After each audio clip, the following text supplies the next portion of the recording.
श्रीमद्भागवत महापुराण तृतीय स्कंध अध्याय 17 अथ सप्तदशो अध्याय। हिरण्यकशिपु और हिरण्याक्ष का जन्म तथा हिरण्याक्ष की दिग्विजय। मैत्रेय उवाच। निशम्यात्म भुवा गीतं कारणं संख्योज्झिताः ततः सर्वे न्यवर्तन्त त्रिदिवाय दिवौकसः। श्री मैत्रेय जी ने कहा, विदुर जी, ब्रह्मा जी के कहने से अंधकार का कारण जानकर देवताओं की शंका निवृत्त हो गई और फिर वे सब स्वर्गलोक को लौट आए। दितस्तु भर्तुरादेशाद पत्य परिसंकिनी पूर्णे वर्षशते साध्वी पुत्रो प्रसुषुवे यमौ। इधर दिति को अपने पतिदेव के कथनानुसार पुत्रों की ओर से उपद्रव आदि की आशंका बनी रहती थी, इसलिए जब पूरे 100 वर्ष बीत गए तब उस साध्वी ने 2 यमज जुड़वे पुत्र उत्पन्न किए। उत्पाता बहवस्तत्र निपेतुर्जायमानयोः दिवि भुव्यन्तरिक्षे च लोकस्योरुभयावहाः। उनके जन्म लेते समय स्वर्ग, पृथ्वी और अंतरिक्ष में अनेकों उत्पात होने लगे, जिनसे लोग अत्यंत भयभीत हो गए। सहाचला भुवश्चेलुर्दिशः सर्वाः प्रज्ज्वलुः शोल्काश्चाशनयः पेतुः केतवश्चार्तिर्हेतवः। जहाँ तहाँ पृथ्वी और पर्वत कांपने लगे, सब दिशाओं में दाह होने लगा, जगह जगह उल्कापात होने लगा, बिजलियाँ गिरने लगीं और आकाश में अनिष्ट सूचक धूम केतु पुच्छल तारे दिखाई देने लगे। ववौ वायुः सुदुः स्पर्शः फूत्कारा नीरयन्मुहुः उन्मूलयन् यन्नग पतीन् वात्यानीको रजोध्वजः। बार बार साय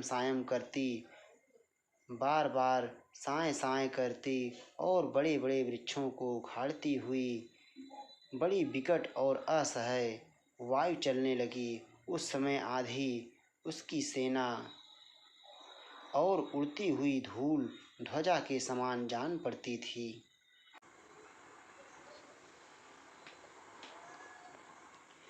उद्धसत्त डिदम्भोदघटया नष्टभागणे व्योमिन् प्रविष्ट तमसा न अस्म व्यादृश्यते पदम्।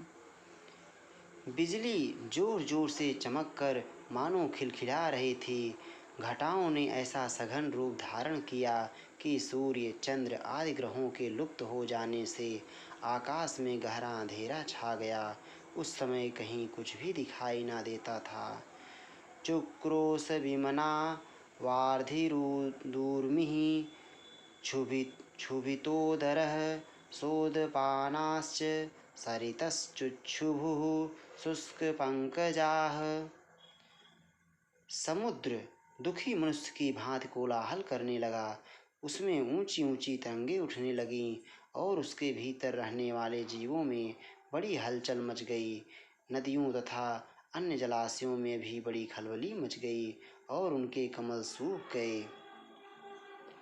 मुहुः परिधयो अभूवन् सराहवोः शशिसूर्ययोः निर्घातारथ निह्नादा विवरेभ्यः प्रजगिरे। सूर्य और चंद्रमा बार बार ग्रसे जाने लगे तथा उनके चारों ओर अमंगल सूचक मंडल बैठने लगे। बिना बादलों के ही गरजने का शब्द होने लगा तथा गुफाओं में से रथ की घरघराहट का सा शब्द निकलने लगा।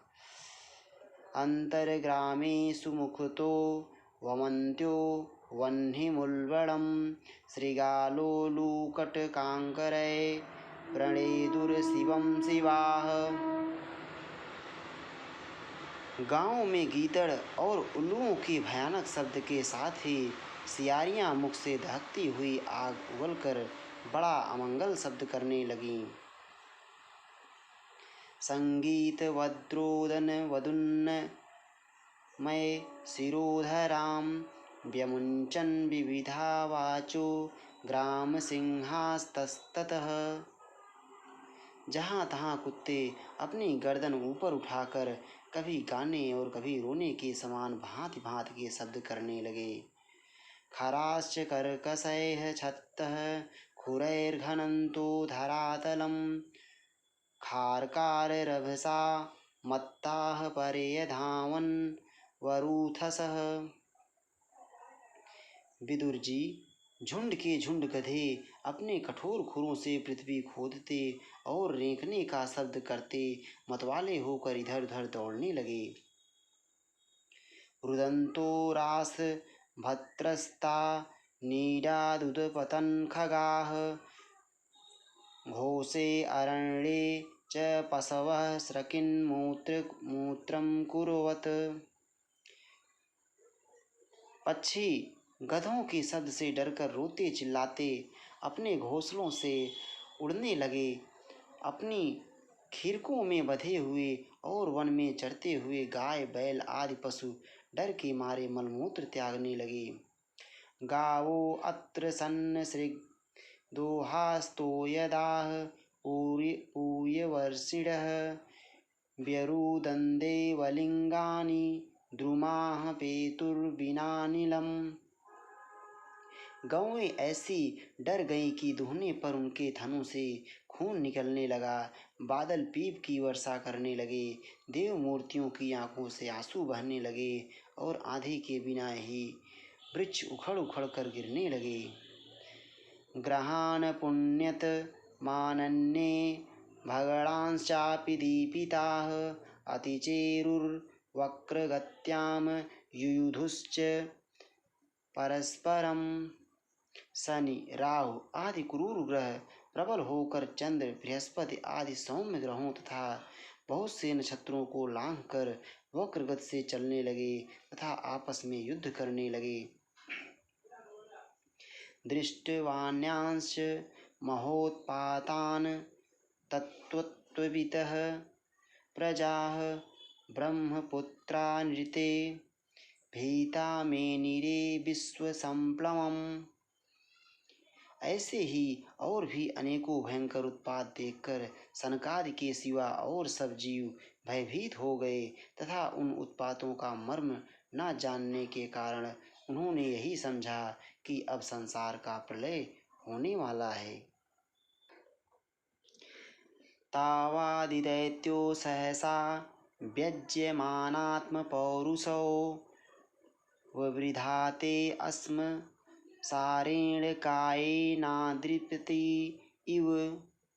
वे दोनों आदि दैत्य जन्म के अनंतर शीघ्र ही अपने फौलाद के समान कठोर शरीरों से बढ़कर महान पर्वतों के सदृश हो गए तथा उनका पूर्व पराक्रम भी प्रकट हो गया।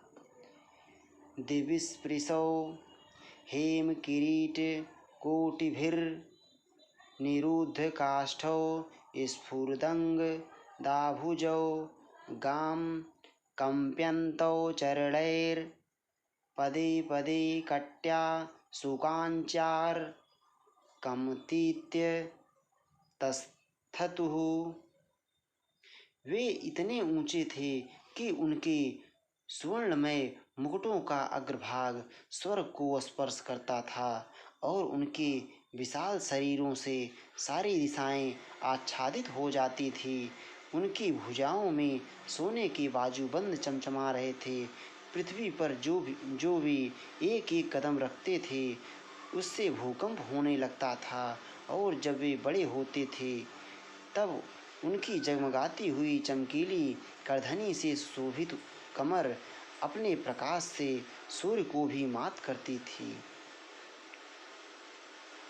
प्रजापतिर्नाम त्योरकार्षीद् यः प्राक् स्वदेहाद्म योरजायत तं वै हिरण्यकशिपुं विदुः प्रजा यम तम हिरण्याक्षमसूत साग्रतः। ये दोनों यमज थे। प्रजापति कश्यप जी ने उनका नामकरण किया।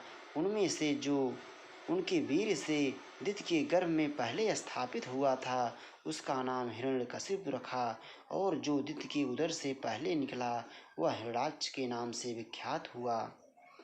चक्रे हिरण्यकशिपुर्दोर्भ्यां ब्रह्मवरेण च वसे सपालान् लोकान् स्त्रीन् कुतो मृत्युरुद्धतः।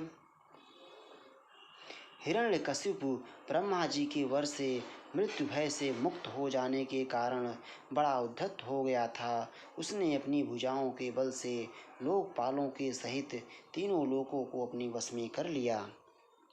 हिरण्याक्षो अनुजस्तस्य प्रियः प्रीति कृदन्वहं गदा पाणिर्दिवं यातो युयुत्सुर्मृगयन् रणम्। वह अपने छोटे भाई हिरण्याक्ष को बहुत चाहता था और वह भी सदा अपने बड़े भाई का प्रिय कार्य करता था। एक दिन वह हिरण्याक्ष हाथ में गदा लिए युद्ध का अवसर ढूंढता हुआ स्वर्गलोक में जा पहुंचा। तम वीक्ष्य दुःसहजवं रणत्काञ्चन नूपुरं वैजन्त्या अस्त्रजा जुष्टमंसन्यस्त महागदम्। उसका वेग बड़ा असह्य था। उसके पैरों में सोने के नुपुरों की झनकार हो रही थी, गले में विजय सूचक माला धारण की हुई थी और कंधे पर विशाल गदा रखी हुई थी। मनोर्वीर्य वरोत्सिक्त सिक्तं शृण्यमकुतो भयं भीता निलील्यरे देवास्तार्क्षत्रस्ता इवाहयः। उनके मनोबल, शारीरिक बल तथा ब्रह्मा जी के वर ने उसे मतवाला कर रखा था, इसलिए वह सर्वथा निरंकुश और निर्भय हो रहा था। उसे देखकर देवता लोग डर के मारे वैसे ही जहाँ तहाँ छिप गए, जैसे गरुड़ के डर से सांप छिप जाते हैं।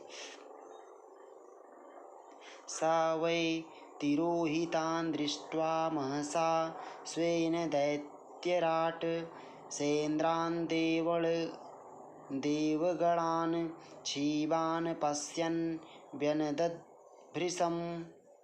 जब दैत्यराज हिरण्याक्ष ने देखा कि मेरे तेज के सामने बड़े बड़े गर्वीले इंद्राज देवता भी छिप गए हैं, तब उन्हें अपने सामने न देखकर वह बार बार भयंकर गर्जना करने लगा।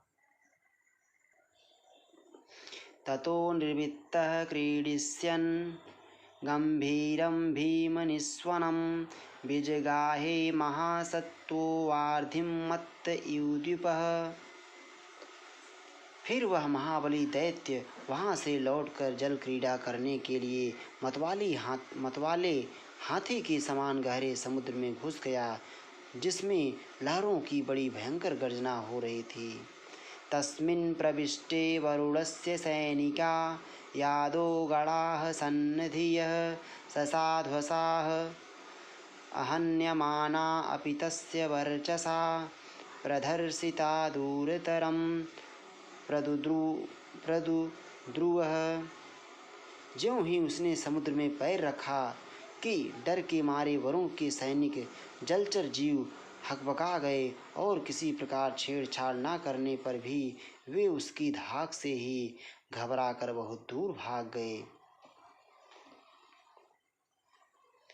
सवर्षपूगान् नुदधौ महाबलश्चरन् महोर्मि अंशव सनेरितान्मुहुः।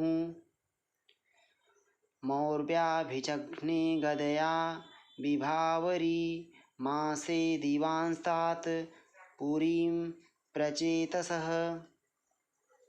महाबली हिरण्याक्ष अनेक वर्षों तक समुद्र में ही घूमता और सामने किसी प्रतिपक्षी को ना पाकर बार बार वायु वेग से उठी हुई उसकी प्रचंड तरंगों पर ही अपनी लोहमयी गदा को आजमाता रहा। इस प्रकार घूमते घूमते वह वरुण की राजधानी विभावरीपुरी में जा पहुँचा। तत्रोपलभ्यासुरलोकपालकं यादोगणानां ऋषभं प्रचेतसम् अस्मयन् प्रलुब्धं धुं प्रणिपत्य नीचवज्जगाद मे देहधीराज संयुगम्।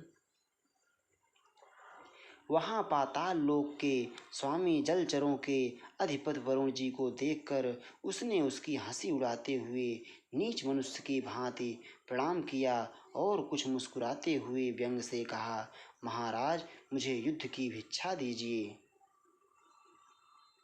त्वं लोकपालो अधिपतिर्बृहच्छ्रवा वीर्यापहो दुर्मदवीर्यमानिनां विजत्य लोके अखिल दैत्यदानवान् यद्राजसूयेन पुरायजत्तु प्रभो। प्रभो आप तो लोकपालक राजा और बड़े कीर्तिशाली हैं। जो लोग अपने को बांका वीर समझते थे उनके वीर मत को भी आप चूर्ण कर चुके हैं और पहले एक बार आपने संसार के समस्त दैत्य दानवों को जीतकर राजसूय यज्ञ भी किया था। स एव मुत्सिसक्तमदेन विद्विषा दृढ़ं प्रलम्बो भगवान् पाम्पतिः रोषं समुत्थं संयमं शमयन् स्वया व्यववोचदङ्गो पशमं गता वयम्। उस मदोन्मत्त शत्रु के इस प्रकार बहुत उपहास करने से भगवान वरुण को क्रोध तो बहुत आया, किंतु अपने बुद्धि बल से वे उसे पी गए और बदले में उससे कहने लगे, भाई हमें तो अब युद्ध आदि का कोई चाव नहीं रह गया है।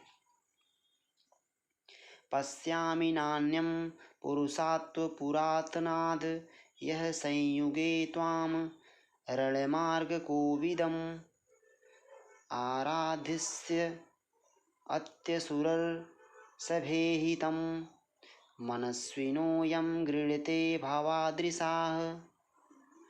भगवान पुराण पुरुष के सिवा हमें और कोई ऐसा दिखता भी नहीं जो तुम जैसे रणकुशल वीर को युद्ध में संतुष्ट कर सके। दैत्यराज तुम उन्हीं के पास जाओ, वे ही तुम्हारी कामना पूरी करेंगे। तुम जैसे वीर उन्हीं का गुणगान किया करते हैं। तम वीरमाराद विपदद्य विस्मयः सहिष्यसे वीरशये स्वभिर्वृत्तः यस्त्वद्विधानामसतां प्रशान्तये रूपाणि धत्ते सदनुग्रहेच्छया। वे बड़े वीर हैं, उनके पास पहुँचते ही तुम्हारी सारी सेखी पूरी हो जाएगी और तुम कुत्तों से घिरकर वीर शैया पर शयन करोगे। वे तुम जैसे दुष्टों को मारने और सत्पुरुषों पर कृपा करने के लिए अनेक प्रकार के रूप धारण किया करते हैं। इति श्रीमद्भागवते महापुराणे पारमहंस्यां संहितायां तृतीय स्कंधे हिरण्याक्षदिग्विजये सप्तदशो अध्यायः। श्री राधा वल्लभ लाल की जय।